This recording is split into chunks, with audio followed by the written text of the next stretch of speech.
حضور سورت احزاب کی آیت 73 میں اللہ تعالیٰ فرماتا ہے، ترجمہ آج تفسیر صغیر، ہم نے کامل امانت یعنی شریعت کو آسمانوں اور زمین اور پہاڑوں کے سامنے پیش کیا تھا، لیکن اس کے اٹھانے سے انہوں نے انکار کر دیا اور اس سے ڈر گئے، لیکن انسان نے اس کو اٹھا لیا، وہ یقیناً بہت ظلم کرنے والا اور عواقب سے بے پرواہ تھا۔ حضور میرا سوال یہ ہے کہ یہ سب چیزیں تو ایسی ہیں کہ جن کو عقل اور ادراک نہیں، لیکن ان کے سامنے امانت کو پیش کرنے سے کیا مراد ہے؟ حضور اس کی وضاحت فرمائیں، جزاک اللہ احسن جزا۔ اول تو اس ترجمے میں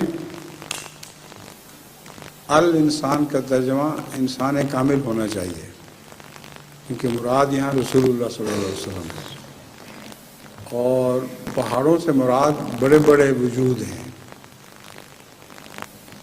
حضرت موسیٰ بھی تو پہاڑ پر چڑھے تھے اور پہاڑ کی طرح ان کا بھی ایک وجود تھا، مگر جو بار امانت رسول اللہ صلی اللہ علیہ وسلم نے اٹھانا تھا وہ اس سے پہلے کوئی نہیں اٹھا سکا۔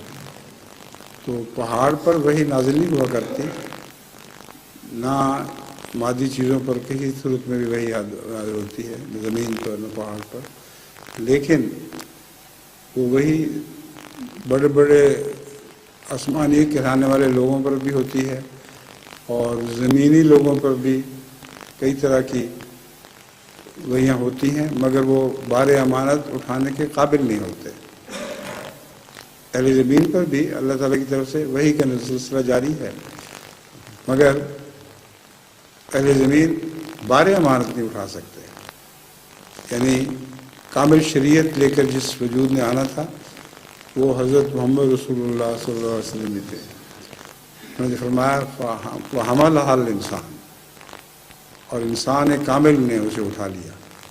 إِنَّهُ كَانَ ظَلُومًا جَهُولًا، اس لیے کہ اس معاملے میں وہ اپنے نفس پر بہت ظلم کرنے والا تھا۔ جتنا ظلم رسول اللہ صلی اللہ علیہ وسلم نے اپنے نفس پر کیا ہے، جتنے رحیم تھے سب کے لیے، اتنے ہی اپنے نفس کو سختی میں ڈالتے تھے، اور بے انتہا سختی کی اپنی جان پر کہ جس کا تصور بھی انسان نہیں بن سکتا۔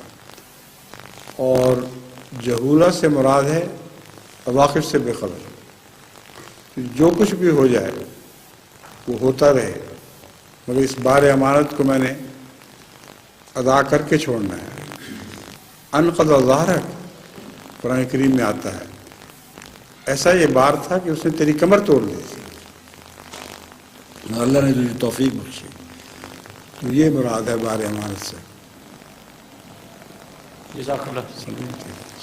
اب رشید صاحب کو موقع دے دیں، بیچارے بہت بے چین ہیں۔